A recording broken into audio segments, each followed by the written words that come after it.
বহুত দিনৰ পিছত সাহস কৰি মই সাৰেন্ডাৰ কৰিব ওলাইছোঁ মই ফুল কোঅপাৰেট কৰিম পুলিচৰ লগত ইমান দিনে কৰিব পৰা নাছিলোঁ মই পলাই ক'তো থকা নাই মই লুকাই আছিলোঁ অকণমান মই পৰা নাছিলোঁ সহ্য কৰিবলৈ ইমান সহজ নহয় নিউজ এটা শুনি থকা বা নিউজ এটা কৰি থাকিলে যি মন যায় তাকে কৈ আছে কোনো ধৰণৰ তথ্য নোহোৱাকৈ কথা কৈ আছে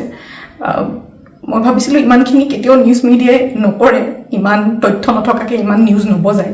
কিন্তু আজি নিউজৰ মিডিয়াৰ ফলত মই আজি দুখী গোটেই মানুহৰ আগত মোৰ মান সন্মান মোৰ মা দেউতাৰ মোৰ পৰিয়ালৰ গোটেইবোৰ উলংঘ হৈছে আৰু এতিয়া আৰু ধৈৰ্য ধৰিব পৰা নাই চবৰ এটা সীমা থাকে সেইটো কাৰণে আজি মই সাৰেন্ডাৰ কৰিম আৰু মোৰ বিশ্বাস যে তথ্য চাই ন্যায়ালয়ে ডিচিশ্যন ল'ব আৰু মিডিয়াৰ নিউজ চাই নহয় চ' আজি মই সাৰেন্ডাৰ কৰিম আৰু মই ফুল কোঅপাৰেট কৰিম পুলিচৰ লগত আৰু মোৰ বিশ্বাস